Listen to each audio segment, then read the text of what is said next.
order. Please rise for the invocation by Commissioner Pell. Our dear Father, we thank you for many blessed this life. We pray that you give us guidance as we conduct the business of this court. Help us to exercise wisdom and do what is right for the citizens. Pray that you be with our citizens during this cold spell that's coming. Give them safety and warmth. Forgive us where you fail. We ask in Christ's name, amen. I pledge allegiance to the flag of the United States of America and to the republic for which it stands, one nation, under God, indivisible, with liberty and justice for all.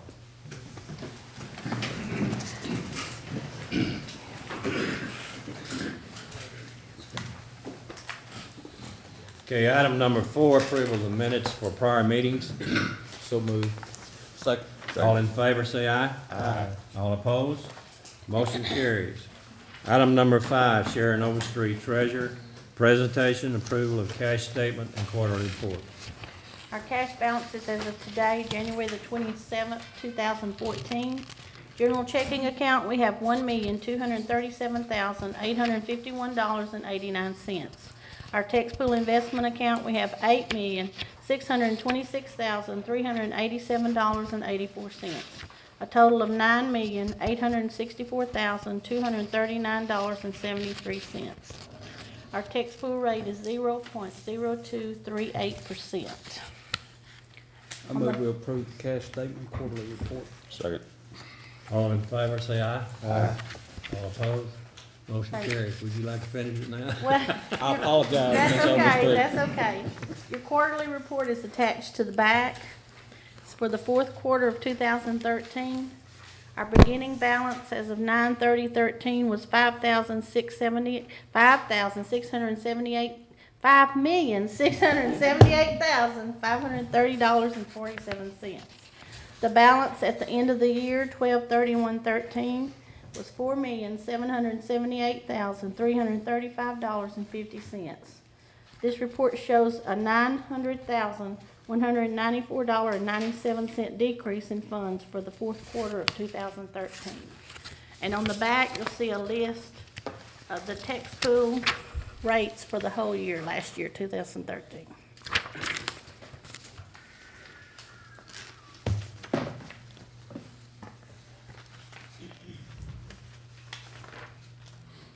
Still want to approve it again? Yeah.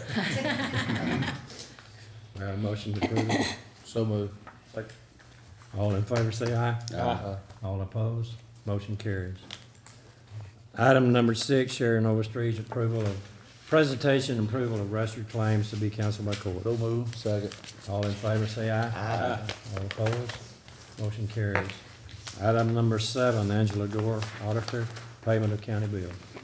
Pre-approved expenditures for January 14th, 2014 were $11,520.44.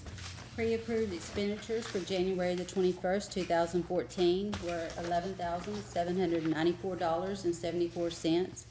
Pre-approved expenditures for the period of January 13th, 2014 and January the 27th, 2014 were $15,810.33. And today, January 27, 2014, the expenditures for Commissioners Court are $166,726.05. The total expenditures are $205,851.56.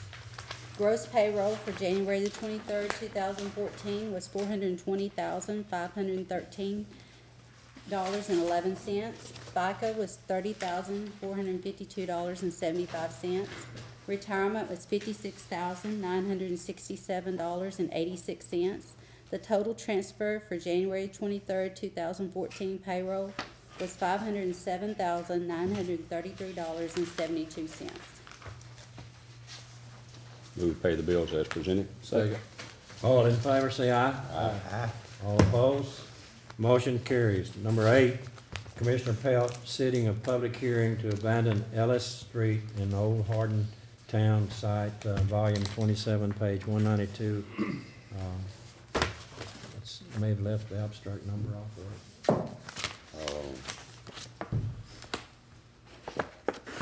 it. the abstract number's left off, Judge, and I don't have it, but I'll get it to Lola. Okay. This is the old Hardin town site, it's 292 feet, according to the records that the man presented to me. The Commissioners Court in 1995 abandoned the other part of the street, and now he and Mr. Langston, who live across the street, and they connect with Langston Loop, are requesting that the other 290 feet be abandoned. And so I would suggest that we set a public hearing for 9:45 on February 10th. That's my motion. Second. All in favor, say aye. Aye. All opposed? Motion carries. Item number 9, Commissioner Pelt, setting a public hearing to set 30-mile-per-hour speed limit on Wilford Road. On that one, Judge, I would move that we would set that public hearing for 9:30 on February 10th. Second. All in favor, say aye. Aye. All opposed? Motion carries. Do you want to, Ken, just for everybody's information, tell them which Williford Road this is, because there's 6 in the county. The only one in my precinct is Okay, off Keith well, Road. they need to know that. Keith Road? Off Keith Road. It's off Keith Road, okay. Rose, Yes, sir. you got some? Yes, sir. As always, it's a pleasure to recognize people who have devoted the past 20 years of their life to the county. And we have 2 of those people here today, and we'll go with the lady first.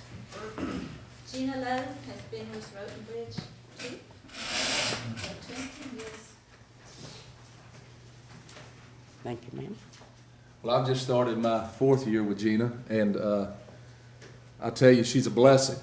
Not only does she help take care of everything in Precinct 2 and keep me straight on a daily and hourly basis at times.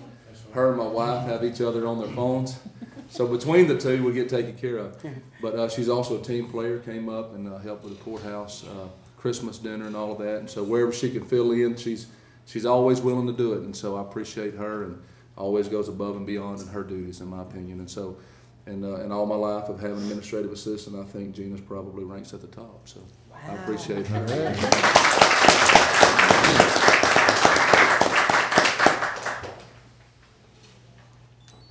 Thank you. Thank you. Charles Brewer. Charles Brewer has been with the Sheriff's Department for 20 years. Congratulations. Thank you. There's a lot that could be said about Charles, and we don't have that much time.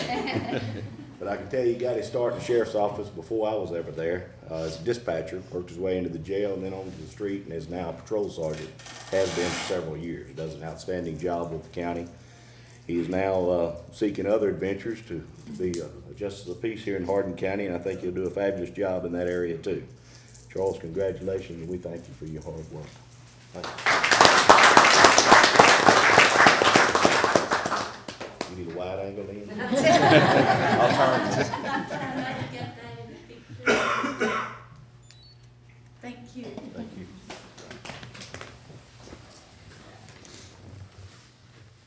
Isn't that it? Yep. Teresa, you got What happened to the speech you was gonna give? It's the best 20 years that I've spent in my life here in Hardin County. Look forward to it evermore, especially the last 16 years. That's right. That's because he had a good FTO. Yeah, Commissioner Cook was there.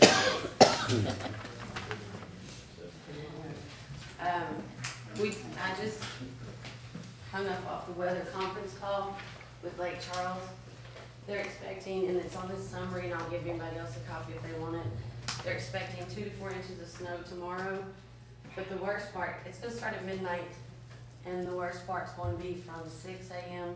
until noon Tuesday morning. That's 50%. From noon to 6 p.m. it gets larger. So, there's gonna be ice on the road again. Actually, they said it's gonna be more icy than last time for Tuesday and Wednesday. So I'll forward out this email to everyone, but you can expect a little bit worse than we had last week. You said from noon on, it's From gonna be 6 worse. to noon, it'll be bad.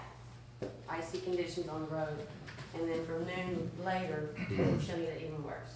Yeah, so- We have any, Unlike last week, then, it's gonna start getting worse during the day rather Correct. than again. Okay. Correct, from do the. we have any automated system that would assist your dispatchers? Are they gonna have to man those phones and, like always? They'll man the phones, but, I'm sure that Captain McDaniel put out a Blackboard Connect call, once again, to our citizens. Dispatchers won't like that because they got a ton of callbacks, but still we'll let our citizens know that information. Correct, and, probably what'll happen again is they'll, in fact, I was on the phone to Beaumont too, they'll probably close the Purple Heart Bridge again, which will put more traffic in our area. And we'll have a lot of wrecks, I'm sure. Well, Rebecca and I had talked this morning, and we got two big dockets, Tuesday and Wednesday, so we're trying to My advice. cancel those. I would advise that. That's just my opinion. Okay, and then departments, you're pretty well on your own to meet what obligations you gotta meet. Somebody asked why we don't have a standard to say, hey, we're gonna close the courthouse. But everybody's got different issues. Like the sheriff's got an issue that he's gotta address, and, some of the other departments may have some commitments that they've gotta meet judicially wise or something else during this time, so, I don't know, but Chris and I were talking about his crew, and, you know, the commissioners have obligations that, they've gotta maintain during this thing. So, you know, I think each department really has to make decisions based on what, their needs are, but my deal is to keep everybody off these streets if we possibly can. Judge, in precinct 3, all our employees will be working because we have to sand bridges and things like this. They did also say that they're expecting more power outages from this storm. So I just wanted to make note of that too. We're having another conference call at 2:30, which right now we're under watch, but they're gonna upgrade it to a warning. But the power outages, they said we're gonna have a lot more. So. Okay, any other comments? Okay, let's go to item number 10. That's Esther Scarborough with floodplain. Discussion, approval of variance for streets and drainage construction for Westwood Village 3, Phase 3, private subdivision. The reason I brought this item on first, Westwood Village 3, Phase 3 is proposing to be a private subdivision. The streets that they're using are inverted streets with the drains in the middle. There won't be any ditches involved. This is not on the subdivision requirements by Hardin County. It's a new proposal for our area. So to go forward with the next one, we have to ask for a variance to use these inverted streets with underground drainage into a drainage pond. And I have Mark Whiteley here today. I'm going to pass the picture around. I'm going to let him explain about the inverted streets. And I'm just going to bring you. Let me turn that Okay. section page. See if I can find a physical section.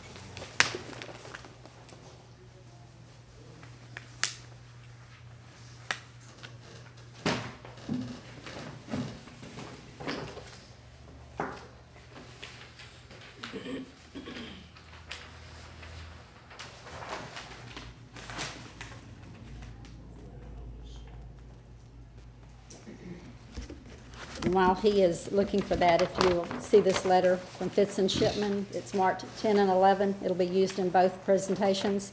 If you'll look where I have it highlighted at the bottom, Mr. Don King is saying, therefore, if it is the desire of the Commissioners Court to allow construction of the subdivision in this manner, a variance to the rules should be voted. So that's why I'm here this morning asking for a variance. And it should be noted, this is a private subdivision. This is a private subdivision, yes, sir. There will be an HOA set up on it, and And the county's not maintaining the streets or the drainage. the county's so- not maintaining streets or drainage on it.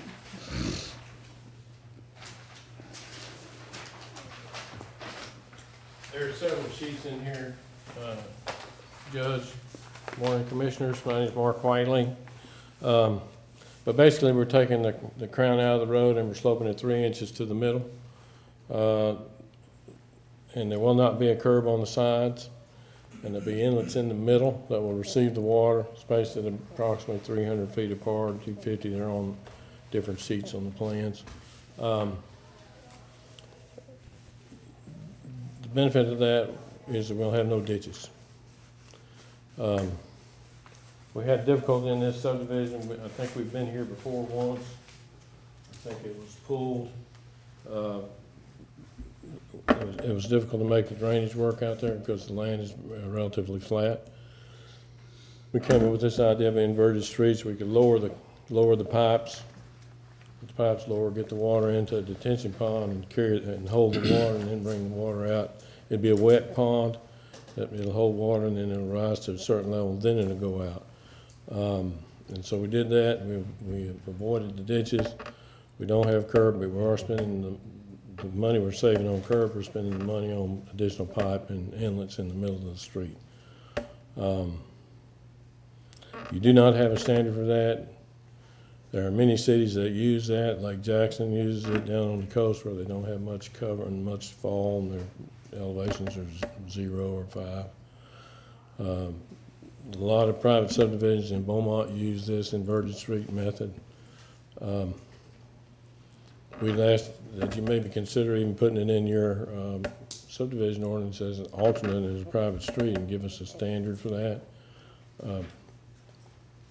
There's one part that we don't meet, and I've been in conversation with Mr. King, and we're trying to work that out in the paragraph he's got on construction plans. If y'all have that sheet, I guess that's the sheet from this one. Here on He's wanting us to try to get a 0.4% grade, 0.4% grade in the longitudinal slope. That's the slope down the road. But in one place, we have, one place for sure, I know we have 0.1%. And that's because we're tying it, we're kind of fixed. We're tying into the existing place here, but we've got to get down here so we can get our grade right. And so there's about 20, excuse me, there's about a 25-foot section there that has a 0.1% grade. It's 0.3 and then 0.1 and then 0.5. Other places we have 0.2 and 0.5 and 0.3. We don't have an exact 0.4, and I told him on the phone that our problem is we got a hard elevation we got to match on this end, and at the outfall we've got to be at a certain depth of our pipe in order for the water to go out to the ditch at the railroad. So we're kind of 2 blocks on both ends, and if I raise the road up too much, then I'm raising the road up higher than the hydraulic grade line elevation that I want to do, which then ends up creating a dam, so to speak. So we're going to work on that together, see if we can come up with a solution to those slopes. But that's the only issue I have there. Everything else is in accordance with your standards. So we do need a variance. Need a variance variance for and the then inverted streets with no ditches. Now, the contractor that's gonna do this, has he done these inverted streets before? yes, sir, we have one built in Westwood Heights. It's an addition in Lumberton. It's the second row back, I believe, is Delano, and there's an office park. Right now there's a It's behind the new hospital. behind the hospital. There's a farmer's insurance building on the side. That road right there is an inverted street road. And it's working well? Yes, sir. How long has it been open? I mean, has it been put to the test? It's Have been we there gotten- Have we gotten a big rain and been put to the test? It's been open about 3 years. Okay. Is it It working? works great. All right, where does the water go when the pond is full? So if we get the water to the pond and the pond raises up and it gets full, are we gonna be dumping more water out in an area that's already receiving too much water? No, that's the whole deal. I mean, that was our big problem, Commissioner. Thank you for that question. We're only putting the water out, when we did phase 2, we can only, I kind of adopted some Lumberton rules. We talked about it, commissioners, we don't have rules for this, but I adopted that we're not gonna put any more water down in that ditch that goes north than's already going out there. So we did a pre-development, post-development, flow analysis. Excuse me. And that's in the plans too somewhere. This is the pond area. This is the coming in. And so, the flow going out of the pond is limited to the pre-development flow that was already going there. So we're not putting any more water in the ditch than was going there before. So that's why we have the ponds, to hold the water.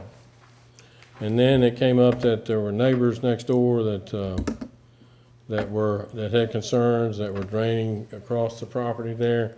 And so we also made provisions to accept their water, 22.5 CFS cubic feet per second. And we made the pond bigger. The first, I'd show you, the first one was small, the other one's now bigger. It'll handle their water, it'll handle our water, it'll protect the neighbors, it'll protect, we will handle our own water within our subdivision in accordance with the Texas Water Code. And we're not putting any more water out than was originally going that direction. Okay, with the recommendation being the .40, you said you didn't know if you could get that? Yes, sir, I don't know if I can. That's a 0.40% slope on the road.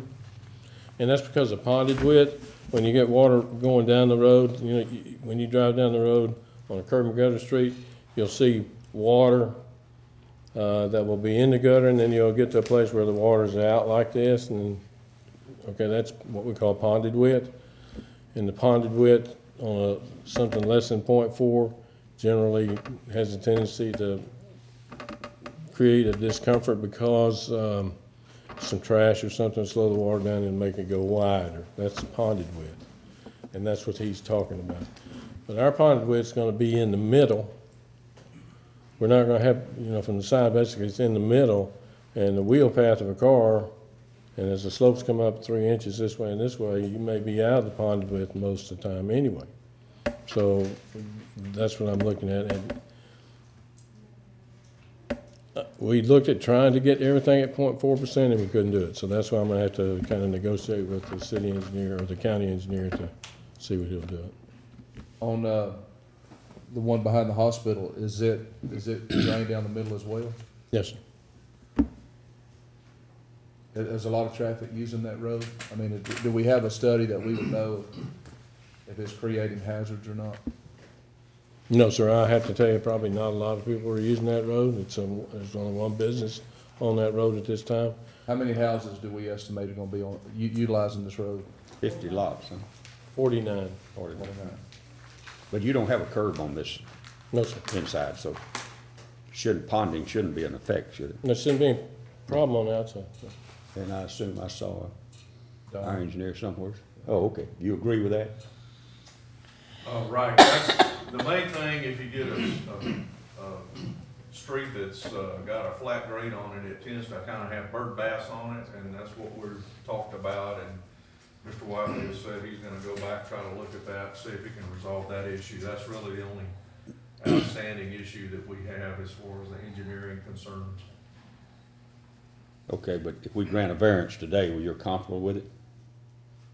I would say, the variance to the inverted streets, I have no issue with that at all. Okay, well, that's what we're being asked to vote on, as I understand it. Okay, we've got some, is that where the adjacent property owners are, that are here? And I believe, okay, they're all here now. Mr. and Ms. Hampshire, Chad and Rebecca Hampshire are here, and Mr. David Marceau are here. They are on the adjoining property. Their houses are on Deer Park. And the back of their property will be the back of the main street of the subdivision, which would be Westwood Village Drive. Those houses will back up to the Marceau and the Hampshire's property. They are here today. Would you yield to them for a Yes. few minutes? This is Mr. David Marceau Good morning. Good morning. and Ms. Hampshire. I know we have limited time, so real quickly. Years ago, there was nothing but woods behind us, and our properties would drain to the east, which would put it flowing across the subdivision. After they cleared the trees and leveled all the land, we started having issues with drainage. We talked the subdivision into letting us put our permanent drain back in temporarily until we could solve the problem with the drainage. It is our contention that our natural flow always flowed to the east. And we, on the topo maps, it shows it relatively flat. But I've been there, I've been walking that place since '95, and it always flowed to the east. Half of my property would flow to Deer Park. Unfortunately, the Hampshires all flow to the east. So after they cleared the trees and flattened the land, did away with the natural drain lines, we started having issues. I talked with Miss Scarborough. She helped us talk the developer into putting another drain back in. And everything's worked fine since then. Our water, we have no more water issues. But as the subdivision's getting further along and they're about to go behind us, we have an issue with where we're going to put that drain at. They're going to allow us to put our water into their pond. We just have an issue of how that's going to get there. They would like for Mr. Hampshire to dig a ditch on his back fence line to attach to the pond. And we're under the contention that we were there first. Why don't they put a ditch on their property going to the pond to accept our water? So we haven't really decided, and I have concerns because the plans are to put a drain ditch on that fence line behind the Hampshires. And I would feel better if we had a right-of-way, an easement, something legally binding that would say, if someone fills this ditch in, we can get it cleaned out. If we put it on the subdivision side, there's going to be 5 or 6 homeowners in control of our drain. So if we had an easement or a right-of-way, in other words, my question is, who's going to be cleaning this ditch out? It has already been, further down the road where the houses that first started building, there was supposed to be a ditch in their back fence line also, and there's already been homeowners who have filled that ditch in and put Morgan buildings back there. So that flow has already been disturbed, and I'm just concerned that if this happens, our flow will be disturbed also. If it's a private subdivision and the homeowner association takes care of the maintenance of the drainage and the roads, what happens when the homeowners association dissolves or people just quit paying fees and it falls down with neglect? Who's going to take over that subdivision? Who's going to be in control of the drainage? Who's going to be maintaining this 10, 20 years from now if by chance something happens with the homeowners association? But right now, I would like to ask that we put off approving the subdivision until we can get this drain issue solved and figure out whose property it's going to be on and how to prevent someone from filling the drain in. I think we've kind of jumped ahead just a little bit because that's our next item. Are you opposing the variance right now? Well, and because I'm worried about maintenance. Who's going, if it's a homeowner association, you know, what happens if there's a problem with the homeowners association, the management of the homeowners association? Will the county come in and take over the subdivision if that's the case? I'm just looking years down the road, what's going to happen? I have met, Esther and I both have met with the landowners out there as well as Mr. Cormier, his supervisor, as well as Mr. Whiteley several times. They have not been able to come to a conclusion on exactly where the drain is going to be put in or who's going to be responsible for it.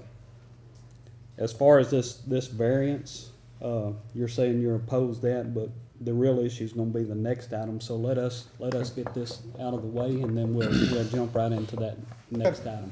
Thank you. On the variance,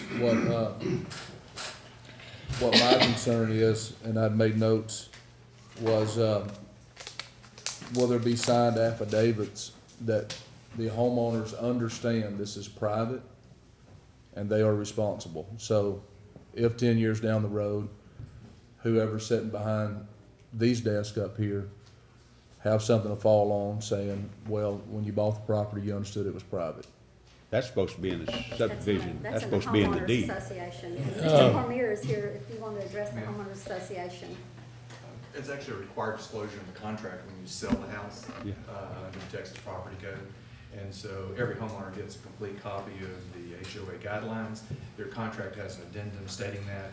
And then, of course, the title company at the time of transfer is also required to get a clearance letter from the homeowner association that the dues are paid in full as well. And so as houses resell in the neighborhood, everyone's put on notice because there's an allocation of the HOA fees, and a copy of the HOA document is also required to be given to the new buyers as well.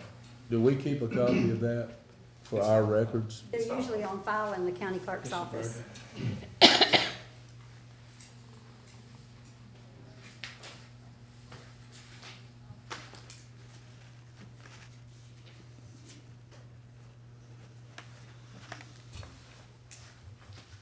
Mark, you got something else to add? Judge, I think that you ought to consider inverted streets, not only for this subdivision, but for future developments, business parks, et cetera, et cetera. You need to afford that as an opportunity to make something work without ditches, without increased maintenance costs in the county, if they can make the drainage work, if they don't have the ponded width problem.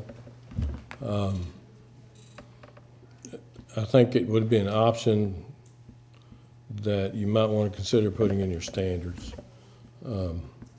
It's not going to always be used because a lot of people don't want to do that. I mean, they want the kids to play in the street and, you know, go through what other people like it because there's no curb. I mean, how many people want to fill the ditch up with pipes and they want to buy the house, but then they want to fill the ditch up with landscape culverts because they don't want the ditches? Well, you wouldn't have that problem now. You'd have, your pipe would be under the street. But we don't allow landscape. Used to, though. We used to, but we haven't. And so the only disadvantage to that, I would say, concrete streets, 30 to 50-year design, shouldn't have a problem with the design. I'll just tell you the good side and the bad side. The bad side, disadvantage for a homeowners association, if the pipes aren't put in there properly and there's infiltration and leakage of water in or out of the storm sewer joints, then it'll cause a cavity under the road, and the cavity will fail, the concrete will go down, and the homeowners association is gonna have to come out there, saw it out, fix the pipe, fix the pavement. But that's the only disadvantage I see with it. Just so I understand this, we approve the variance to the construction plans. That's null and void unless we approve number 11, right? Yes, sir, we can't build it if you don't approve the Yeah, plan. that's what it says, so it's kind of, It was just, we really didn't know whether to put it before or after, because either way, you know, it's got to be approved to go forward on either one of them. So. makes sure Don, do you everybody's gonna think- be sure understood. Do you think we can reconcile this, this grade, the slopes that we're talking about? Do you think it can be, my only question is that I know right now there's a disagreement on whether or not we can meet this and whether or not it's gonna hold up. And, I'm not out to vote for something if there's not a plan of how we can fix it if it does, because right now you say you're uncertain. And you raised the question, but then you say, okay, but I think it'll work. So what if it doesn't? If in the design and in the release, it doesn't work from day one, what's the plan to fix it? You're not gonna have an HOA there, If what doesn't work, sir? the drainage, the inverted street. Oh, it'll work. It's the ponded width you're worried about. I understand that. We fixing a lot of problems in the county that people told us would work. I mean, all due respect. And we're gonna vote on something that's gonna put the burden on the homeowners association and the homeowners today. And I need to be assured if it doesn't work with the questions that Mr. King has posed, the assurances that it will work, I need to know if, for me to vote for it, what is the plan if it doesn't work? Fix it. Will there be, will it come back to the court for a final acceptance? Once the, yeah, it'll be on the final. but the county won't have any obligation to these streets because of them being private streets. Well, I understand, but it's gonna put homeowners. Well, you can, In a bind. you have already, I believe in your ordinance, that private streets have to be built in accordance with your standards County today. specifications, yes, sir. So you can look at them, and see if they're built in accordance to standards. If they're not built in accordance to standards, then you don't accept the street. Don't accept the street, we can't file the plat, we have to fix the street. Well, but here's the thing, we're offering a variance because we don't have it in it, so we don't have a record to run on. And that's why we're looking at a variance today, so we could say we're looking at the rules and regulations that are in effect today, except this one doesn't exist. Yes, sir. Okay, now what the court is being asked is to give a variance to allow construction of an inverted crown street. Yes, sir. Okay. But as far as the slope, we have no, that's not an issue, is it? And on a private street, it's not an issue. Your standards require 0.4%, or ask for 0.4%. Oh, okay. Now, that's an engineering, But that's on a street that has curbs. it's on any street. But I mean, you're talking about concrete streets, Yes, so we'd be concrete. talking about curb concrete. Right, your current standard is talking about curb and gutter streets, Yeah, yes, sir. okay.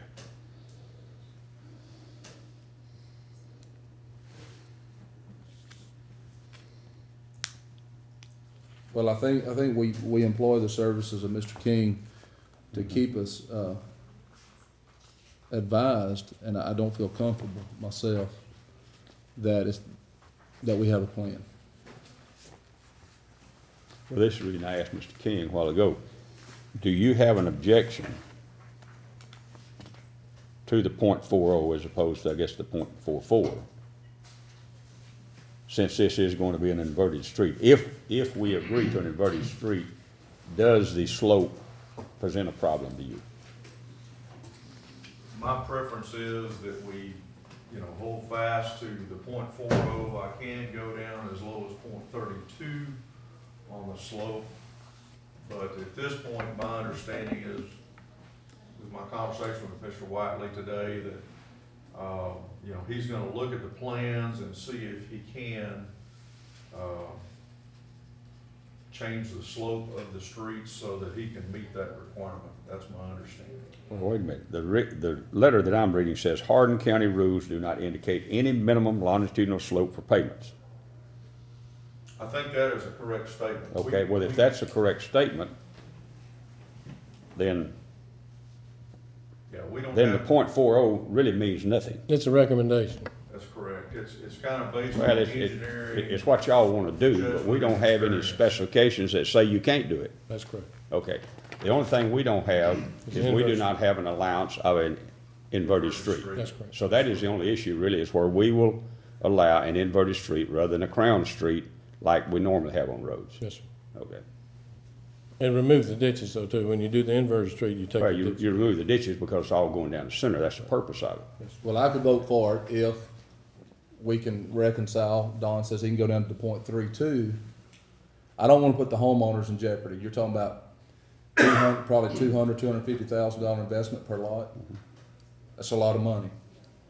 And this court's about to make a decision, there's 50 lots at several $1 million that people are fixing to invest in there, and I'm not gonna put them in jeopardy of the drainage not working if we can't meet minimum requirements based on the engineering firm that we employ. So that's where I'm at. If y'all can work it out to where you don't go below the .32, and it's a variance of the 3.2 and the 4.0, then I can vote for it. Yeah, I believe, Chris, that's basically what he said. He said I hadn't heard that. he's recommending a minimum of .40. That's what Don's recommending, but Mark's saying he don't know that he can get there. And so if Don can work with a 3.2, then I can work with a 3.2. Because that means the property owners that are buying that property can be ensured that they're gonna have a road that will drain. Well, the only thing about it, in a legal context, we don't specify anything. No, but our engineer that we're employing is saying he would But- recommend a .32. I know what he recommends, but that's not in our subdivision specifications. I don't see how we can make decisions on plans when we don't have those specifications in the subdivision specification. Now, we should put them in there, if that's what Don feels, is that these roads need to be .4. I think it's one thing that, Commissioner Chris is overlooking. They're not holding a gun to these people's head to make them buy it. It's in the contract, they can look at the contract, if they wanna buy the property, all right, if they don't, then back off. That's the point, they're not holding a gun making people buy it. No, but we're the we're the rule-making government body for the county. Yeah, we have a certain role in protecting the public, but I reiterate again, we do not have anything on slopes, according to Mr. King's statement, for longitudinal slopes in our specifications. We should put them in there. But I don't think that we can hold someone to anything that is not in our subdivision specifications at this time. Now, we can ultimately deny the subdivision, you know, but on a specific, the only thing we're being asked is, will we allow a variance on the type of street that's put in? Not the specification of the streets, but the type of street that's put in. Am I correct in that understanding? That's what we're asking for, is a variance, because we do not have anything in our subdivision. Well, I move we grant the approval for the variance of streets and drainage construction for Westwood Village 3. I'll second that. All in favor say aye. Aye. Aye. Motion carried. Okay, and then let's go to number 11. That's a tough one. Esther Scarborough, discussion approval of preliminary plat for Westwood Village 3, Phase 3. Okay, now we're going to move on to get an approval of a preliminary plat for Westwood Village 3, Phase 3, and I believe I have, Mr. Whiteley has some paperwork for you guys.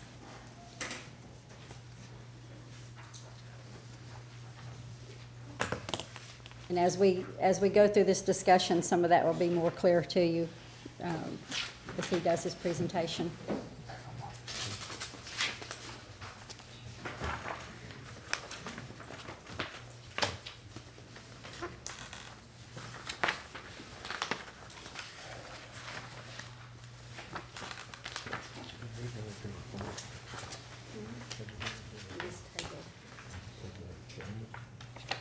I believe we're working that out. We just need to explain to them what else is going on again. Okay. I'm gonna give you a little bit of history. Okay. Judge and commissioners.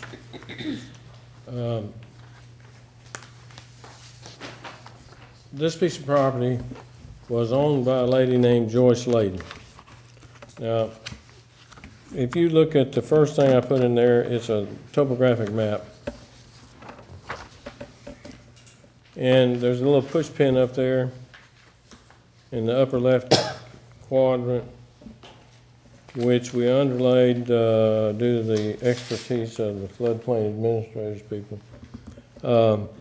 with the location of the drain that is currently going into Mr. Cormier's property. It was cut in there, I don't know when, 95, 95 when? Yeah, the first time showed up was the second picture. First time shows up is the second picture behind this, but it's about 95. It can't be 95. 11/29/96. 96. 06, I'm sorry. 06. Okay, 06. Yeah, it's 10 years later. 06. Now, remember Joyce Layden on this property. If you look at that map, there are no contour lines inside where that drain is. There's no, and as we spoke here before in the discussion, basically this area was a bay gall or a flat. It had no natural drain. It was all elevation 62, 63, 61 and a half, 62, 63, is flat. Let me interrupt you just a second.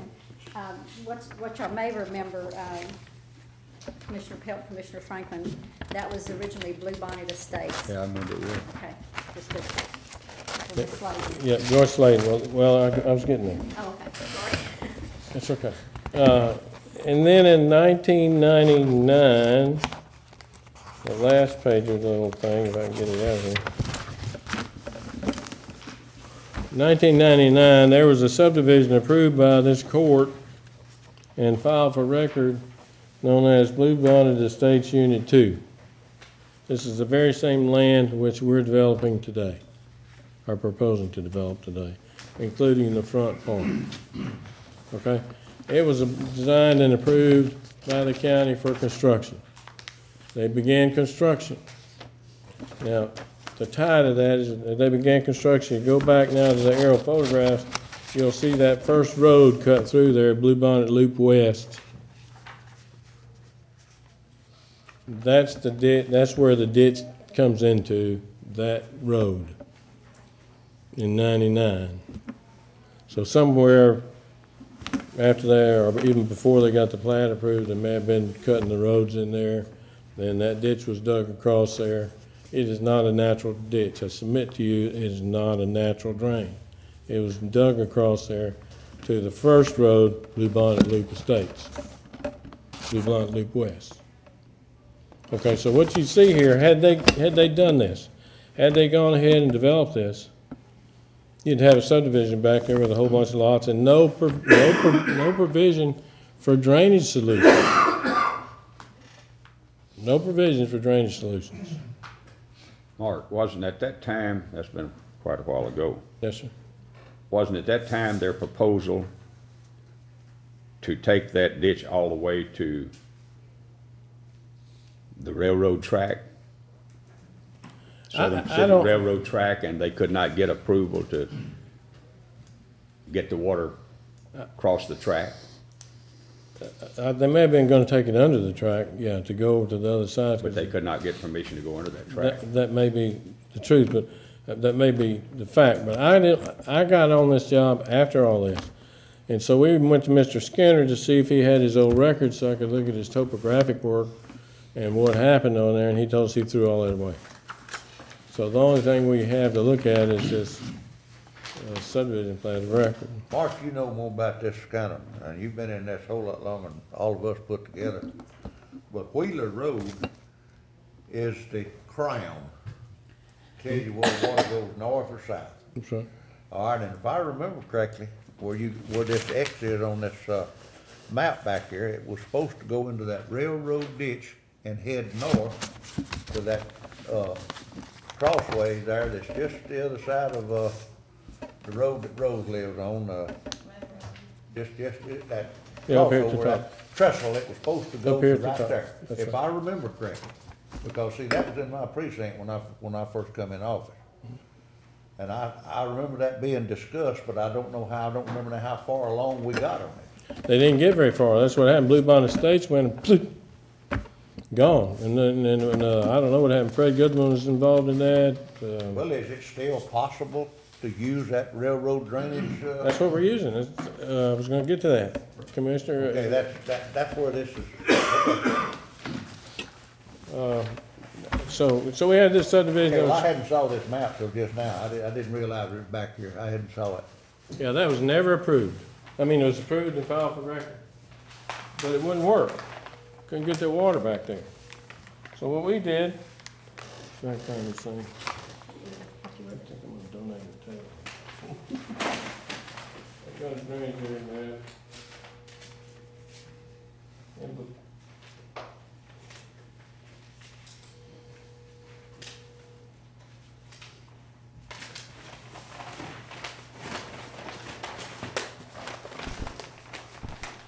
Judge, can I put this in front of you so they can look at it? Yeah, but I'm not the wrong one putting the color on it, so that. Okay. We'll pass it around. This is that property, and they own more up here, but the state took it, okay?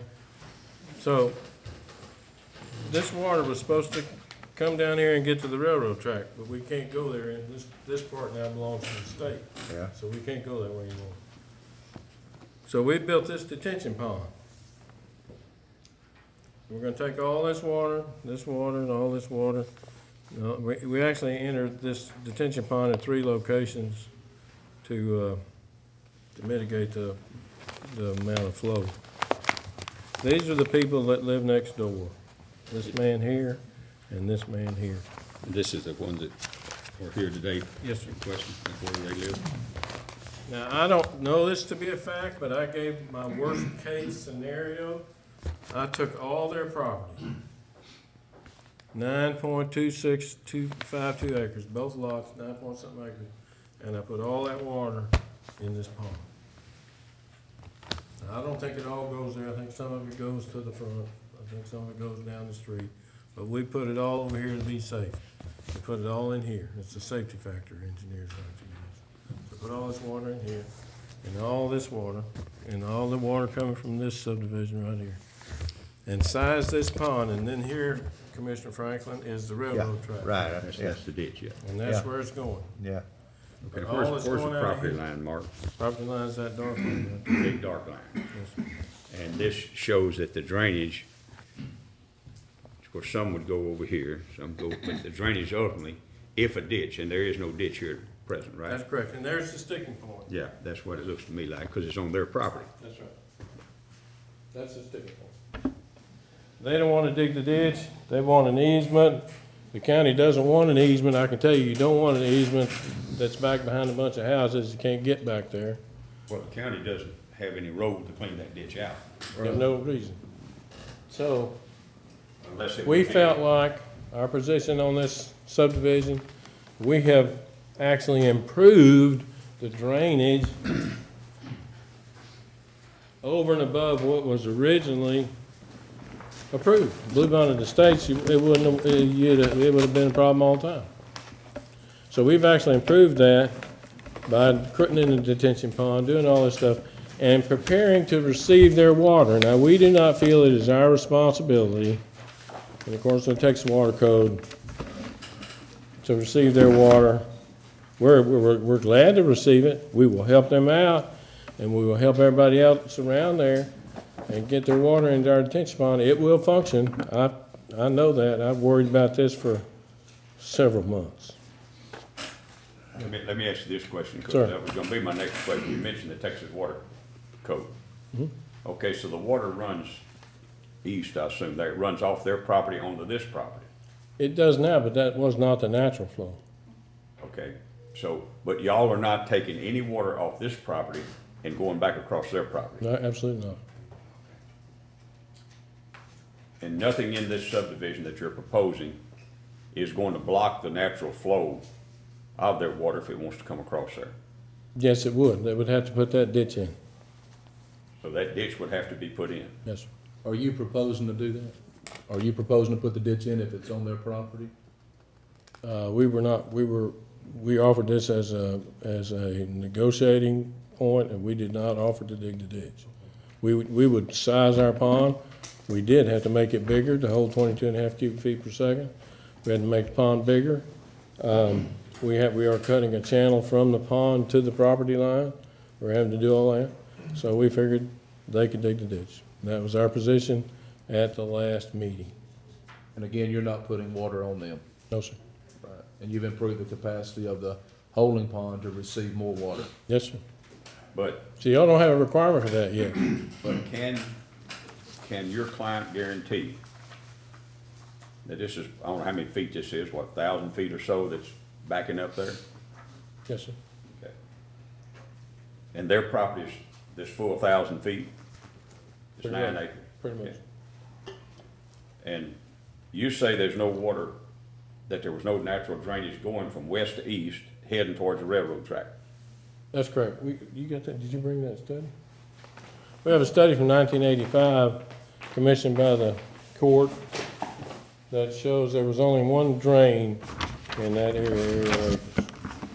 The auditor was cleaning out her office Friday and found a water study done in 1985. In the very back of it. And it wasn't done by- Don't throw anything away. This is the drain that goes up to Areola Road, and that's all the drainage that it shows there. And this tells you who did the study and. That was 29 years ago.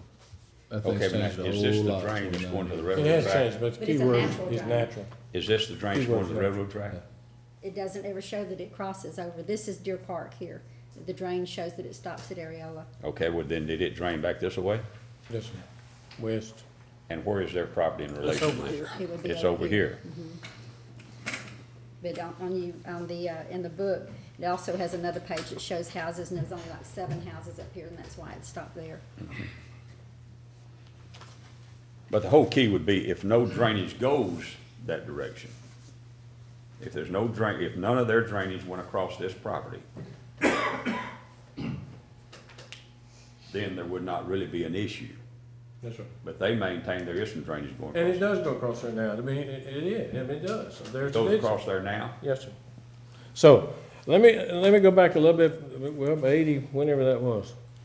Deer Park Lane, that subdivision, commissioners in their wisest moments did not accept that subdivision. In 95? No, in 80-something. Or in 80-something? I moved here in 1980, so about 82. About 82, we had a big rain. I don't know if it was from a hurricane or whatever it was, but I don't think it was, just a big rain. It was on the television. Those people could not get to their houses. They went down Wheeler Road. It's on the ridge also.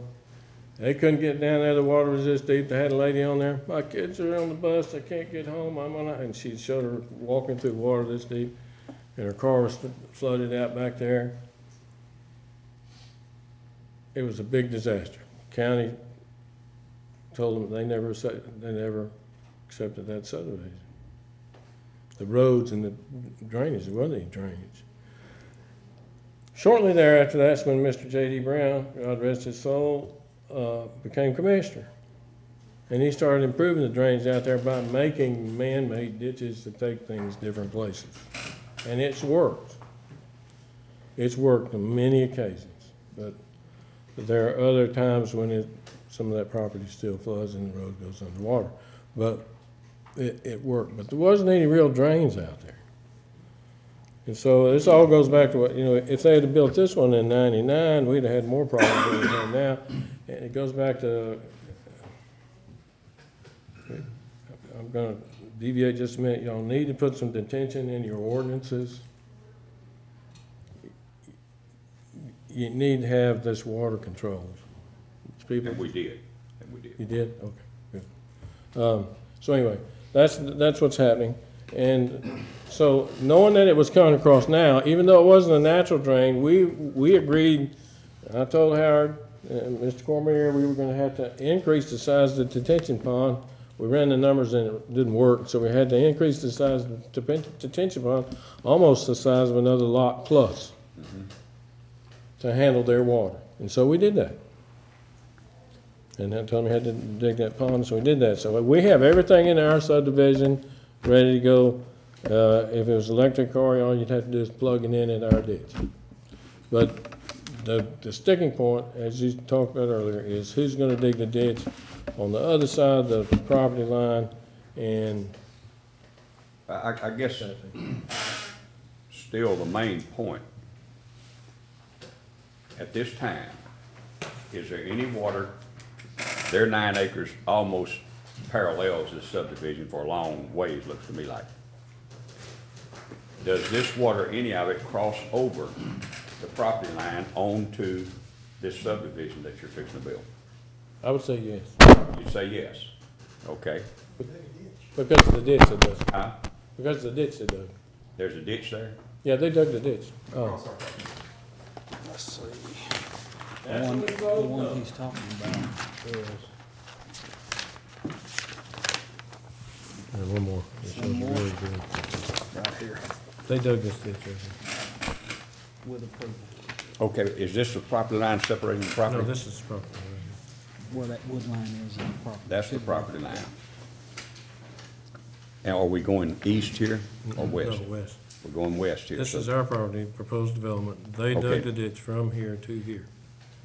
Okay, These people. this is a ditch. The ditch that's proposed is gonna go along the property line to the detention pond down this one. This is the ditch right here. Where is the property line?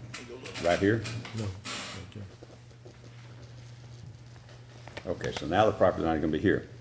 What about this ditch here? What happened to it? No, we're putting that's encompassed in the road and the drainage. Okay, so that ditch is no longer there. Well, it won't, it's there right now, but it won't be. Okay, if we but now approve it. here's their property, sort of like this. Yes, sir. Well, this is all this, yes, sir. It's all of this. I calculated all of it. Okay. Does any of this water flow across here onto this property here? I don't think so. I can't answer that question. Would you like for me to go? Sure. Well, that would be the key, is does this water flow here? This is actually, isn't this your residence? This is my residence, this is the Hampshire residence. Okay, but here's the property line. Yes, sir. Okay. And now, are you saying that Currently- any of this water flows this direction? Currently on my property, the front 2 acres flows down Deer Park, Okay, back 2 ponds back here. On Mr. Hampshire's property, all of it flows back here. all that flows back here. Yeah, but his Right. question And is, they- does it and go they- across the grass? And they raised the 50 acres 2 or 3 feet, so right now our flow cannot go anymore. So that's why they allowed us to put a temporary ditch until all this problem could be resolved. And also to, Mr. Brown put this road in.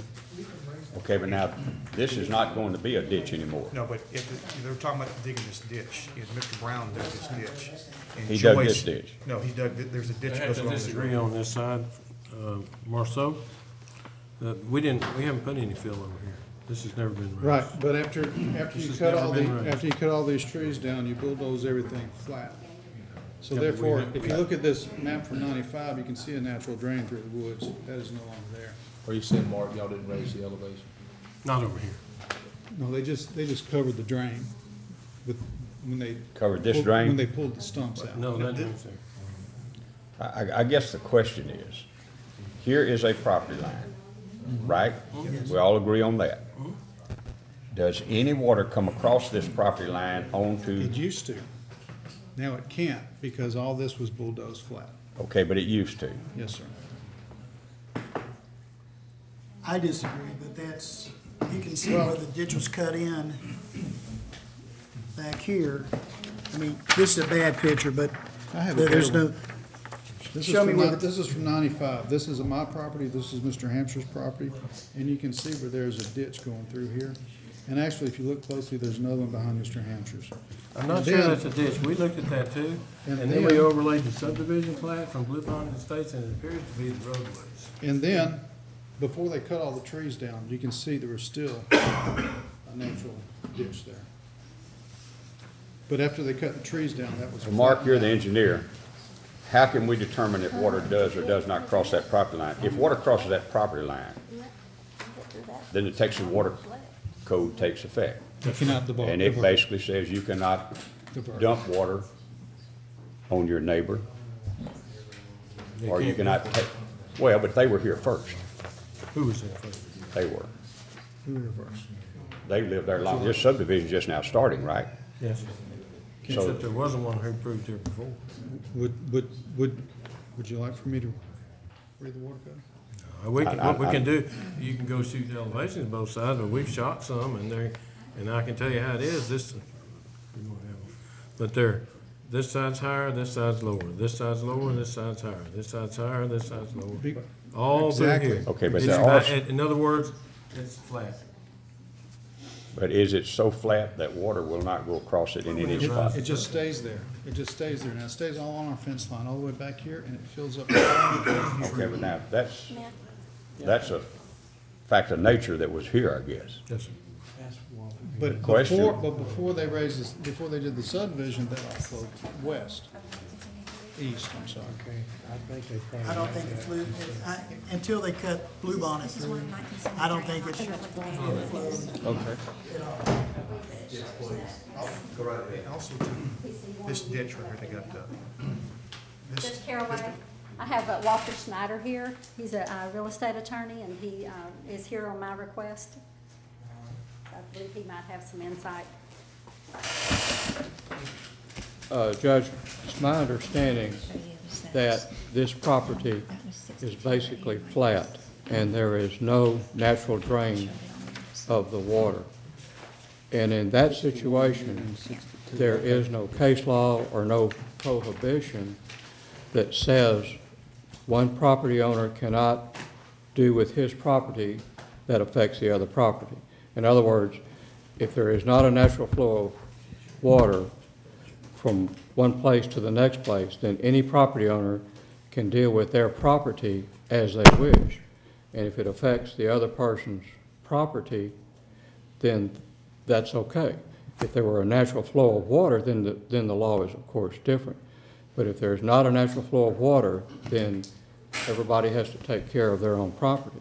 And it's my understanding on this property that that area, the property is flat. And the reason the water drains from Mr. Absher's property onto the developer's property is because there is a ditch that either he or the adjoining neighbor put on Mr. Cormier's property, and that's the reason the water flows onto Mr. Cormier's property. But there's not a prohibition where there's not a natural flow, there's not a prohibition for this developer to not be able to raise his property. That's in the water code? No, sir. There's no case law that prohibits that. There's nothing that says it's not in the water code that you can't do that or can do that. So in your legal opinion, if the county approves this and then it begins to flood these homeowners, will they be able to sue the county for allowing the subdivision to be built? No, they have a suit at common law against the subdivision. Right. That's what the water code, the county has no part in the suits. Right. That's It's a correct. private matter between. But the county, if we know that any condition exists and we're gonna flood someone, well then I think it's derelict of the county to participate. But where the property is flat and there's not a natural flow of drainage of water, it's my opinion that this is a permissible activity for this subdivision to create this inverted street to, even though We're it not affects talking about the adjoining- inverted street. Inverted street has absolutely nothing to do No, with I what know, we're talking about. but it's my opinion that if it affects the adjoining property owners, that's permissible. Okay, the inverted street would not affect anything here. No, I understand. Yeah, the only thing it would affect would be if water had been going across that property, and now, due to raising it up to put lots and stuff, it can no longer go there. It must follow the land line or something and go down to the detention pond. That's the only question. And then the question comes, who would pay for the digging of the ditch to put it to the retention pond? Well, if the ditch were on the private owner's property, then it would be their responsibility to dig the ditch, and it would be their responsibility to maintain the ditch. But there is no ditch. Well, it's up to... But someone must have had the thought that there could be a ditch required, right, Mark? Because it's put on the plat. It's my understanding that the proposal is that the property owner dig the ditch that joins into the retention pond. That he dig the ditch in order to access the detention pond? Yes, sir. Well, now that would make sense if there is such an agreement. Well, I understand that's what had been proposed. Well, that's what's been proposed, but is there an agreement? There has not been an agreement, Mr. Pelt. Like I said earlier, I've met with both the landowners and the developer and Mr. Whiteley. And I see both sides of this. I mean, we've sat down numerous times, myself and Esther with them. I see both sides of this. But I have given my word to these landowners that I would not vote for final acceptance until there is one agreement one way or the other. And they have not agreed yet. So that's where I stand on it. Mr. Cormier, what's the way to get this thing off center? If I may, as Mr. Snyder says, I have no obligation to accept the water on my property. However, just as I've done in many of the other developments, I am offering a solution and basically gave up part of my property at the detention pond to accept and facilitate drainage for this whole area. And again, I paid to dig the pond at no cost to the taxpayers in court at all. However, I can't fix the fact of the elevation of where they built their house or how they developed their property, if they dug ponds in their backyards. All of these things are done on someone else's property adjacent to mine that I have no control on and have no responsibility for.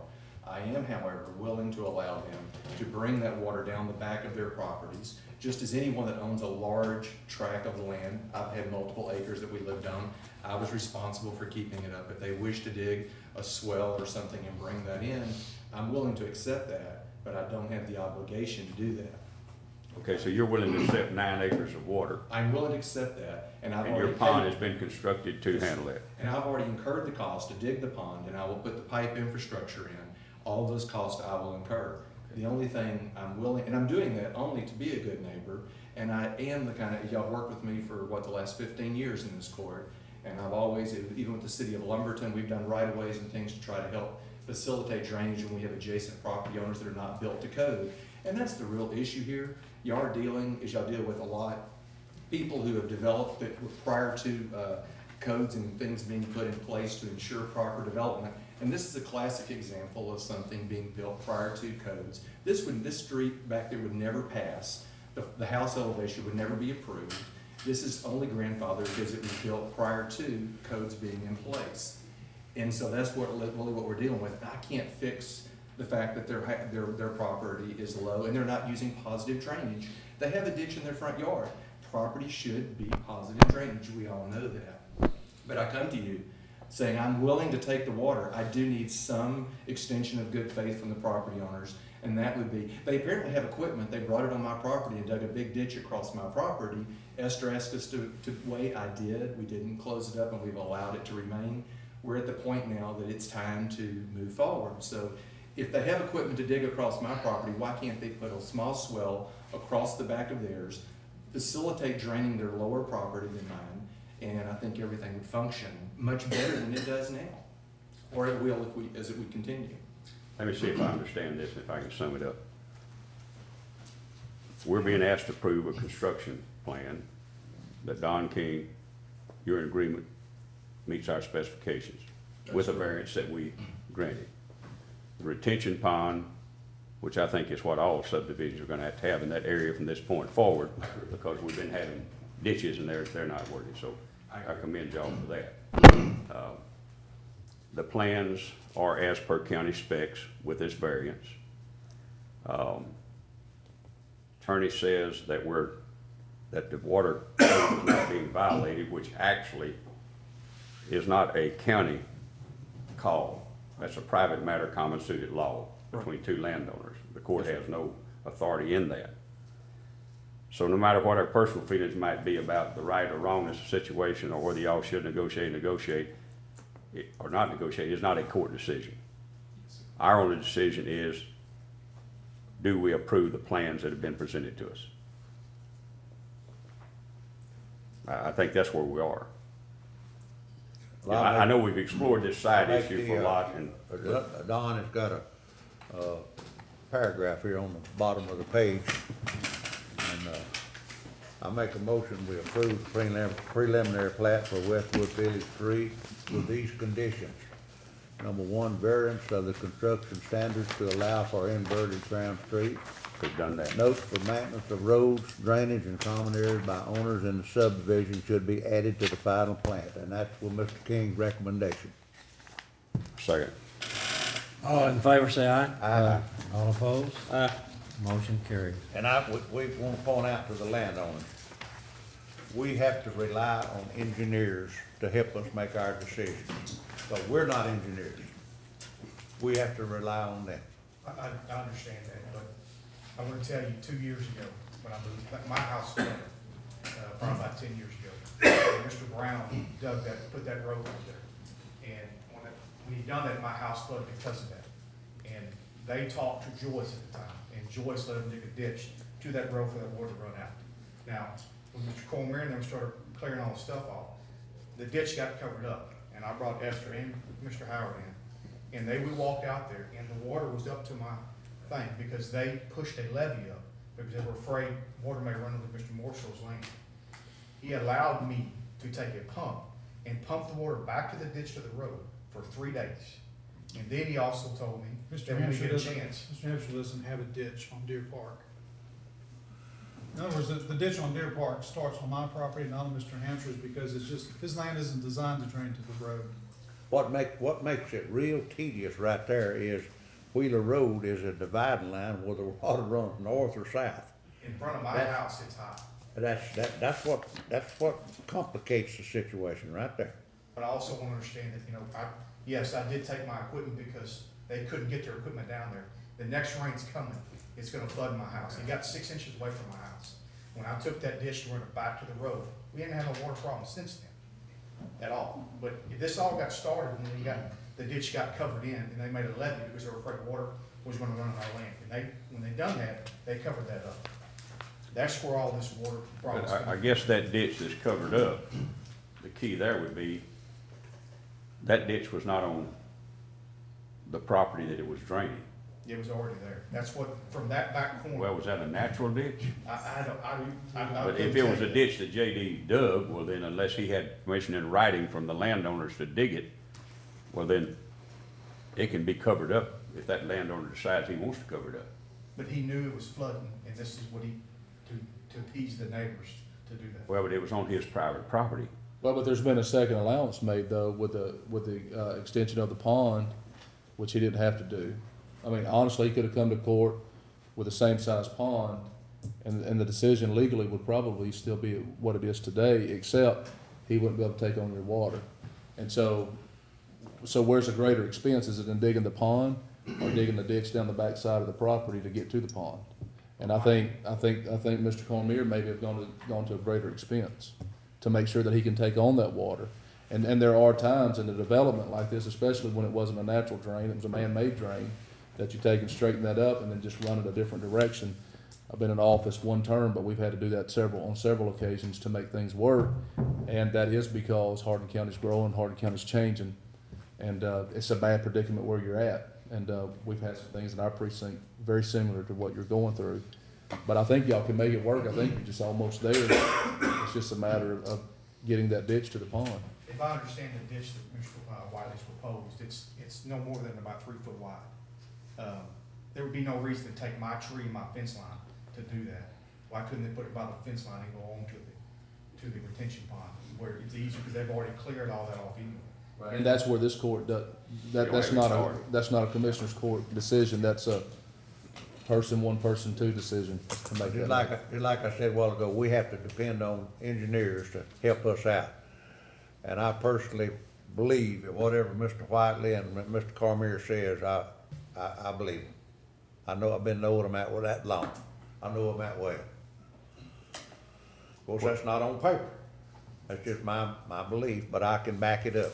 We just don't want the same problems that they had over where Sonic is. There's a neighborhood in the back there that gets flooded, and we don't want the same problem. That's why we're bringing this up. That's 20 years ago, commissioners just went out and done just basically whatever they wanted to do without approval in court. But we're steadily changing those things that was done 20 years ago. I've had to fill in 2 ditches in my precinct that JD just went in there and dug just for the heck of it. Instead of digging his ditch around like he's supposed to, he just went straight across the property. So I've had to straighten 2 of them out since I've been in office. So things were done different back then than they are now. Okay, we ready to move on? Thank y'all. Okay, this is item number 12, Jackie Ellis Purchasing, awarding of bids for surplus office furniture, office equipment, surveillance equipment, health equipment, furniture, and miscellaneous items. A little bit of everything. We opened bids on January the 24th at 3 in the courtroom. And I'll read out the apparent low bidders on all of these. It was a sealed bid. Lot A was 22 rolling chairs, Dale Wilford, $111.50. Lot B, a table and metal letter, Debbie McWilliams, $60.51. Lot C, a desk with no return, no bid. Lot D, a desk, no bid. Lot E, a shredder, and it's Chester Sanguin, $25. Lot F, 3 green chairs and a console TV, Donnie Parker, $5. Lot G, a sofa, a coffee table, and ashtray, Chelsea Beard, $75. Lot H, a desk with no return, no bids. Jackie. Judge, could I make a suggestion that she only read the low bid, or the high bid in this case? High bid. The high bid, Yes, and all the rest of it be available in the records, anybody that wants to look at it. Okay. What is a desk with no return? It's it has a return on the side of it. You can't give it back, Bobby. Yeah, yeah. It's just what they Has an call a extension. return. Just type it there. Oh, it don't have an arm to lean on? Yeah. Oh, okay, all right. Okay. Lot I, a metal shelf, wood chair, orange chair, and storage case with surveillance equipment and miscellaneous items. Howard Johnson, $26. Lot J, 5 election boxes, Kevin Combs, $2.25. Lot K, 2 green chairs, a small table, and an ashtray. Sharon Overstreet, $46.99. Lot L, 3 wood chairs and a small side table. Donna Glenn, $45. Lot M, metal desk and a brown chair. Debbie McWilliams, $15.75. Lot N, 2 maroon chairs, an end table, and a screen. Chelsea Beard, $80. Lot O, blue chair, metal shelf, and a screen. Trudy Unruh, $50. Lot P, a small storage table and 2 maroon chairs. Rose Stewart, $5. Lot Q, metal cart, a heater, and a brown chair, and it's Keely Gore, $15. Lot P, it has, it was a big aluminum pot and ashtrays. It's Keely Gore, $25. Lot S is miscellaneous electronics, no bids. Lot T, a radar, Keely Gore, $20. Lot U, 2 Sony cameras and a video camera, Joseph Garcia, $40. Lot V, binoculars and a scanner, Robert Hahn, $50. Lot W, calculators and miscellaneous office items, and it was no bids. Lot K was a gray chair and ashtray, Linda Williams, 50 cents. Lot Y, small table, storage boxes, and a receipt printer and a stool, Keely Gore, $20. Lot Z was a desk, and it was Diane Murphy Seal, $50. Lot AA, we had a tie of $10. It was between Shirley Cook and Brian Johnson, and I'm gonna get Miss Sharon to do it. I've got the 2 names. You draw. Like a drum roll. Yeah. Okay, Shirley Cook. Okay. Lot BB was Pam Hart, $10.01, and that's for a table. Lot CC is a table. Lisa Jones, $11. Lot DD is Linda Williamson, $21.98, and that was a table also. Lot E is election boxes, and that went to Dallas Barrington for $51.75. And Lot GG was, this was like our broken items that we just kind of gathered around. And it was 10 broken folding tables, some broken printer stands, a broken desk, broken returns, and some wooden file cabinets. And there was no bids on that also. And I would like from the court, if if we can, I have another way of disposing of them or selling them. So I'd like for y'all to. Declare them junk. Yes, sir. Move that we accept all the high bids as presented by Jackie and declare the remainder junk. Second. All in favor, say aye. Aye. All opposed? Motion carries. And we have made $873.24 off all of that. That's pretty good money for junk. Pretty good money, yes, sir. Okay, item number 13, Jackie Ellis, consideration approval of the purchase of surveillance system from a sole source vendor with the 2013 State Homeland Security Program grant, discretionary exemption, LGC 262.024, item 7. So moved. Second. All in favor say aye. Aye. All opposed? Motion carries.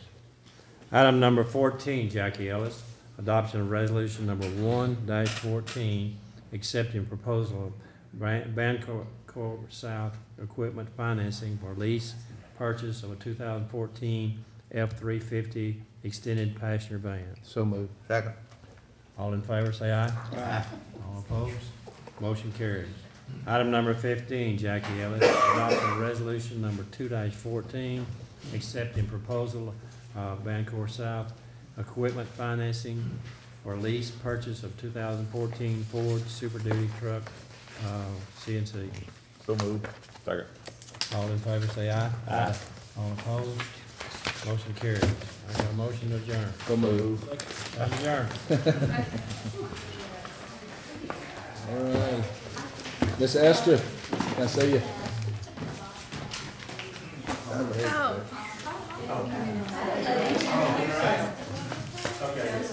Hey, I don't,